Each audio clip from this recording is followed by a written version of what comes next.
Salam guru penggerak, tergerak, bergerak, dan menggerak.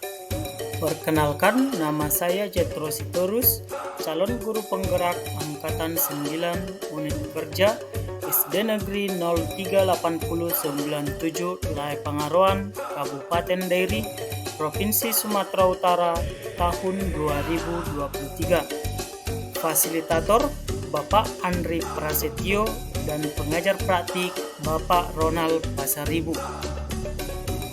Dalam video ini saya akan menyampaikan koneksi antar materi, kesimpulan dan refleksi modul 1.1.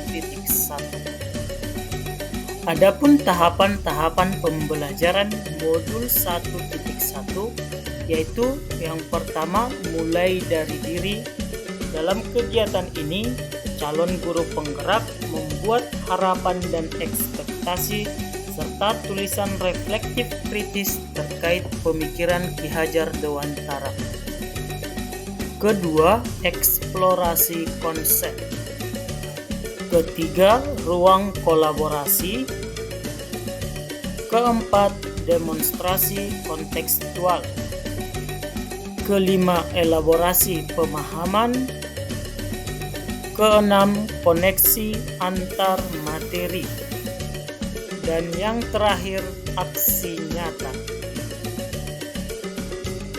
Ada 3 pertanyaan pemantik sebagai acuan dalam membuat kesimpulan dan refleksi terkait pemikiran Ki Hajar Dewantara, yaitu yang pertama, apa yang saya percaya tentang murid dan pembelajaran di kelas sebelum saya mempelajari modul 1.1? Yang saya percaya tentang murid dan pembelajaran di kelas sebelum saya mempelajari modul 1.1 yaitu 1. Pembelajaran berpusat pada guru atau teacher center. Guru lebih banyak menggunakan metode ceramah ketika kegiatan belajar mengajar di kelas. Kedua, guru hanya terfokus pada aspek kognitif, sehingga guru hanya mengutamakan ketercapaian materi dan KKM yang sudah ditentukan. Ketiga, kurang memahami karakter siswa. Keempat, guru kurang mampu menuntun siswa, sehingga siswa jadi pasif dan motivasi belajar siswa rendah. Kelima, guru hanya fokus pada siswa yang paham terhadap materi yang telah disampaikan. Pertanyaan pemantik yang kedua, apa yang berubah dari pemikiran atau perilaku saya setelah mempelajari modul ini? Yang berubah dari pemikiran atau perilaku saya setelah mempelajari modul ini yaitu 1.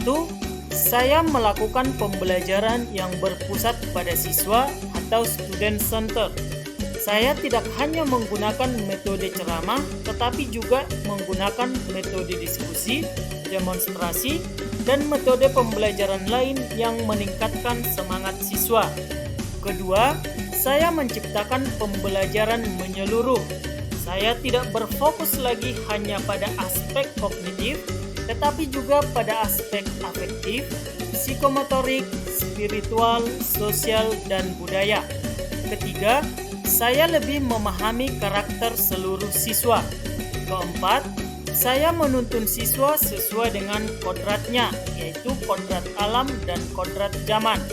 Dan yang kelima, saya bukan lagi satu-satunya sumber belajar, tetapi siswa bisa memanfaatkan lingkungan sekitar, baik itu di lingkungan sekolah, di lingkungan masyarakat, maupun di lingkungan rumahnya sebagai sumber belajarnya. Pertanyaan pemantik ketiga, apa yang dapat segera saya terapkan lebih baik agar kelas saya mencerminkan pemikiran Ki Hajar Dewantara? Yang dapat segera saya terapkan lebih baik agar kelas saya mencerminkan pemikiran Ki Hajar Dewantara yaitu: pertama, membuat kesepakatan kelas. Kedua, menerapkan pembelajaran yang berpusat pada siswa atau student center. Ketiga, membuat pembelajaran yang disesuaikan dengan profil pelajar Pancasila. Keempat, merancang pembelajaran yang interaktif dan menyenangkan. Kelima, menuntun siswa sesuai dengan kodrat alam dan kodrat zaman.